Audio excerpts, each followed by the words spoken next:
Right. Hi guys. I'm currently a placement student in the ACES department. I'm working in Leeds at a company called Sec1. I'm going to talk to you a little bit about social media and how you can use social media, things like Twitter and LinkedIn, to get jobs and placements and graduate roles. So how many of you got a LinkedIn profile? They'll register for LinkedIn and they don't use it, so they don't network with people. So use LinkedIn to network with people online and physically as well, in person. Ask for recommendations, so just ask recommendations from lecturers and people that you think that you've worked for in the past. If it was work experience at school that you think could recommend you on your profile, that looks good to employers. So yeah, make sure, and I'm going to talk about this later as well, what you can do to use LinkedIn as well, and how to improve your profile. Use social media to research. How many of you got Twitter? I'm guessing a lot of you have got Twitter.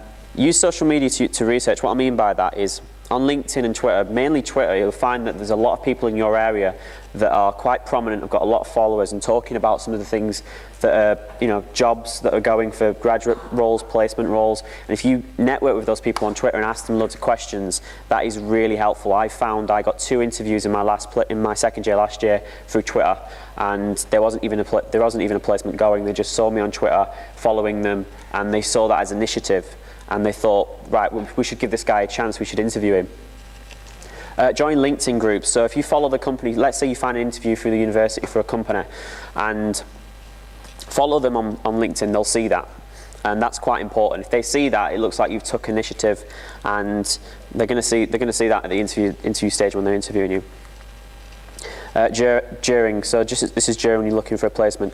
How many of you got a blog? Not many people. If you've got a blog, it actually shows what you're doing in your studies. So if you get a blog, it's quite helpful, and it will come up on Google. You'll find a lot of employers search your name on Google, and that will come up on there. So if you're doing that, you're literally guaranteeing yourself an interview, I would say, because not many students I know on my course have a blog. Consider creating digital guides. What's the business students mainly? Enterprise, HR, finance, business reviews. What I mean by considering creating digital guides then is using YouTube or your blog, for example, and writing guides or tutorials for students or anyone in your industry. I mean, it will have to apply to your specific area of study. For me, I did computer security, so I was doing guides on how to hack SSL. It was more specific for what I do. So you'll have to figure that out one for yourself. So consider creating guides using YouTube and your LinkedIn, and then also publishing that on your LinkedIn profile as well, which I will get to. Join the company groups. That sort of reiterates what I've already just spoke about. After, connect with colleagues. Always try and connect with people that you've networked with. If that's the interview stage, you should probably be actually doing that before the interview stage, because they'll see that. Connect with them. Make sure that you've done that, and make sure you network with people. This is a lot of stuff that I've mentioned before. Also, continue to use social media professionally. I'm going to get onto that with Facebook as well, because a lot of employers, they'll look at your Facebook profile. If there's something on there they don't like, then they're not going to give you an interview. So my experiences. What I found was going to conferences and talking with people.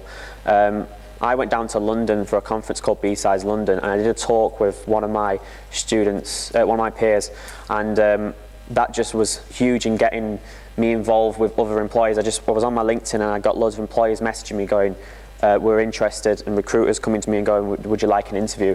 So I don't know if there's any business conferences. I'm not sure, you might know more about it. Conferences, placement fairs, all sorts of different things. Just go out there and talk with people. Talk with people, networking, and also try and do a talk like this or something like that. Not specifically like this, but try and do a talk on something you're passionate about. I did that and it worked massively. Link physical and virtual. I find a lot of people on LinkedIn, a lot of my students last year, they did this. They just bashed the connect button and they just connected with people they didn't even speak to. That's good, that gets your connections on LinkedIn quite high, but you need to make sure that you've networked with them and you know them. If you've got them on LinkedIn, great, but what are you going to do with that? So make sure you get out there, speak with people, email face-to-face, use all the channels that you can do, whether that's face-to-face, using Twitter and LinkedIn.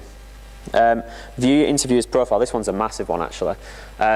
Before you get an interview, make sure, if you know the interviewer's name, you've got to know the name, obviously. Go on the LinkedIn profile. There's a feature on LinkedIn that when you look at somebody's profile, they get a notification via email by that. So if they've seen that the night before or a few days before, that is a massive incentive for them to think, oh, this person is looking at our profile and thinking, okay, they're taking that initiative and researching. It looks like you're doing the extra work, and obviously they'll get a notification of that. Differentiate and polish your profile. A lot of students just transfer. It looks like their CV on a LinkedIn. That's not what your LinkedIn's about. Your LinkedIn's about showing yourself off, any projects you've done. It's like your CV but extended. Your CV you can only really put to 2 pages, but your LinkedIn can be as long as you like. So don't just copy stuff that's from your CV into your LinkedIn. Don't do that. The employees have already got your CV, so don't do that. Use your connections. Just make sure you're talking with people. I just found if I talk with people, I spoke with someone on Twitter, and I'd say to him, have you got any jobs going? They didn't, but he found out through his connections to find me an interview, and that massively helped. So he didn't get me an interview himself, but he spoke with other people that could get me an interview. So it's just networking. And make sure you publish your work as well. Anything important that you're doing outside of university, or even if it's in university, put it up on YouTube, publish it in any way you can, whether it's on a video blog, anything you're doing that can be on the internet and give you an online presence. I just mentioned Facebook earlier. This is mainly about open Facebook profiles. How many of you edited your privacy settings on Facebook? So you are aware, those ones that got the hands up, have you edited it so that people who aren't your friends can't see your pictures? Have you done that? Yeah. A lot of employers will search your name, and if they can see pictures on there, you drunk at a nightclub, or for example, they might not like that and they won't give you a placement. So make sure you check your privacy settings. That's probably the main reason why a lot of employers don't give placements. Blanket send messages. If you're going to do what I did, I speculative applied to employers, because I found that the university couldn't find me a job for my area, because I was really dedicated to doing something that I wanted to do in computer security, and it's quite a niche job. So I thought I'd send messages out. So you can find placements by yourself. You don't need to do it through the university, and I sent messages out. But don't blanket send messages. Don't just send messages, the same message to each employer. Employers are going to notice that. Customize it for the company, and they'll appreciate that. Twitter. How many of you use Twitter like your Facebook? And what I mean by that is, you put what you ate for breakfast this morning, you just use it basically like your Facebook, but it's just on Twitter. Do you use it differently? Because what I find with Twitter is it's more in the middle, and that's more what this picture at the bottom left is referring to. Twitter is professional, but it's also sort of just a way you can communicate with people. Because you find with Twitter it's public, so don't try and put anything on there that employees can see. It's a bit like your Facebook. So it's a bit in the middle. LinkedIn's professional, Facebook's like your diary, Twitter's somewhere in the middle. Keep a happy medium between the two. This was a quick one that Michelle asked me to do. This is someone off my course, but I've had to anonymise it because they didn't want me to put their name on it. So this isn't a particularly good profile, if I'm honest. You need to make sure you've got a picture on there. The main thing on LinkedIn is put a professional picture on there.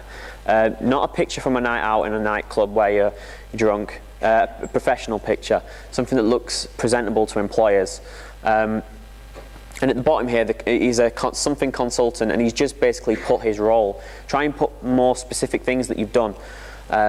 Put pictures up there of your projects and stuff like that. Just flesh it out. I spent a lot of time on mine. It took me a couple of weeks to finish it, and already after 3 or 4 months it's outdated. If you're keeping it updated, it's really good. Employees will see it. I'm getting messages constantly from recruiters, even though I'm already in a placement. I have to turn them down.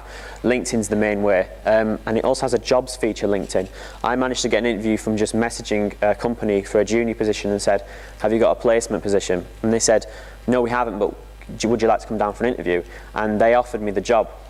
I couldn't take it because I wanted the one in Leeds. It was down in Woking, but there wasn't even a position for me. So if you're out there speculative applying, you'll be head and shoulders above your other students.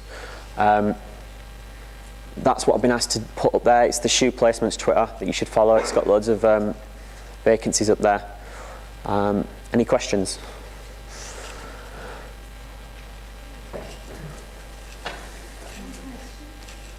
Anybody feel that they ought to be doing a little bit more in terms of the networking stuff now and the online? Anybody feel that they need to kind of have a bit more poke at that?